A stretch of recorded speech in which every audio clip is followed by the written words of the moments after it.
All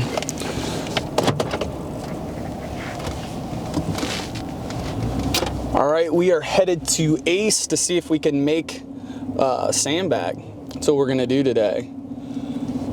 So this time where equipment is kind of a shortage for everyone really reminds me a lot of when I was first starting CrossFit back in the mid-2000s. There weren't gyms. We were learning everything off the internet and CrossFit.com. And a big thing on CrossFit.com, this is pre-Rogue Fitness making equipment days. They'd have articles about DIY, how to make your own equipment. And that was a thing that we did a lot of back in the day. I'd say, you know, this is going back to 2007, 2008. Myself and the guy who founded the gym that I started working at named Ralph Hicks. It was called Ralph Hicks Sport and Fitness. It was a baseball school, and I did strength and conditioning for kids. And at the same time, it kind of paralleled that we were both getting into following CrossFit and starting to implement some CrossFit things into the training that we were doing with the kids. Soon after that, Graham Holmberg came on, who's the 2010 CrossFit Games champion.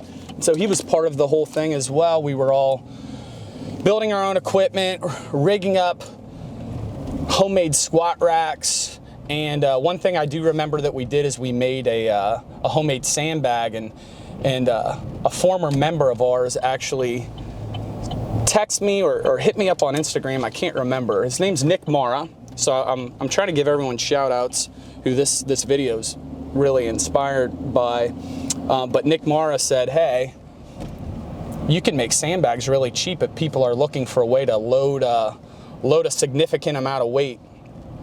So the last person who inspired me to just think about making this video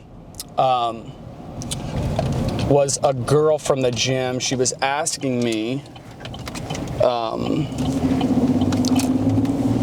what can I do to improve my barbell strength while I only have dumbbells? Marissa Boyer. I was trying to think, I have so many things on my mind right now. So Marissa Boyer is like, hey, what can I do to improve my barbell strength? Like, now you're not gonna get, you know, any sort of barbell specific strength. You're gonna lose a lot of that skill strength, you know, during this, but just for raw capacity and strength, you could make a sandbag.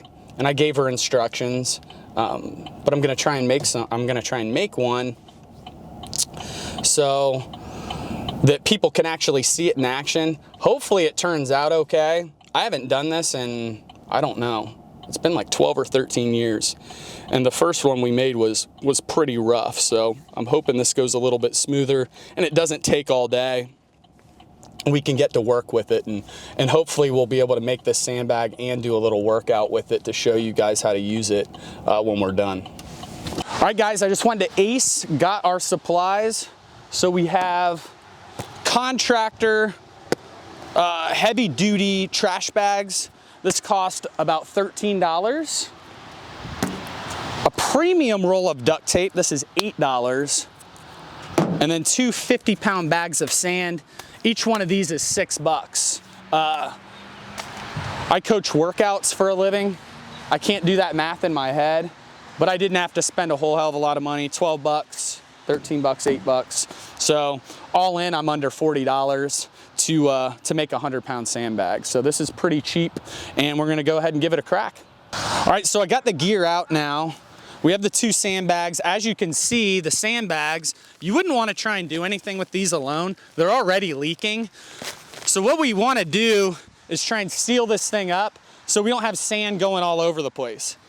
Contractor trash bag. I'm going to go ahead and put these sandbags into it, try and stack them up. And what I may do is once I get these in there, get a second bag, just to be safe, because I don't have a huge need for, you know, the 20 contractor trash bags they gave me. I'll probably put another one on there before I duct tape this whole thing up.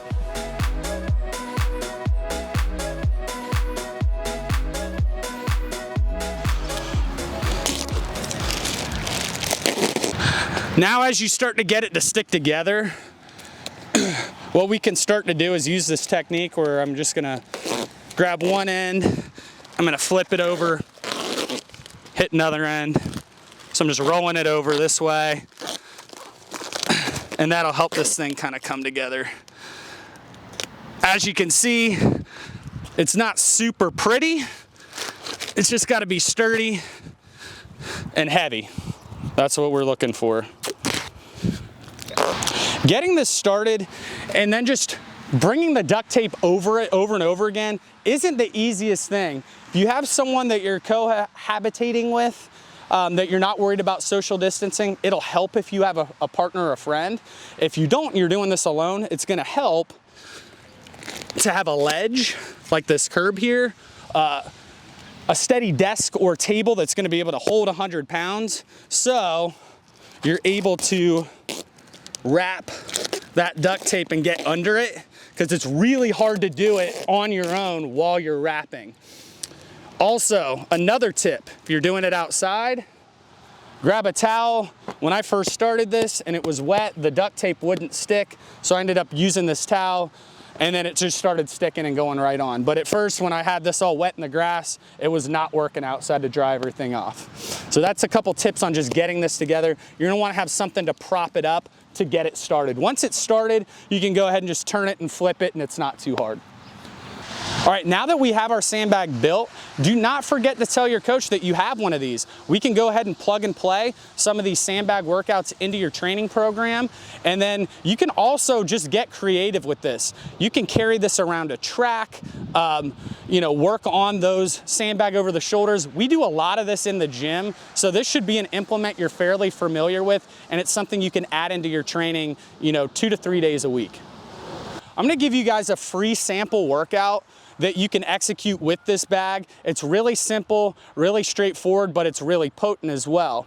So it's gonna be 3 rounds, 4 time of a 200-foot bear hug sandbag walk, and then 10 alternating sandbag over the shoulders.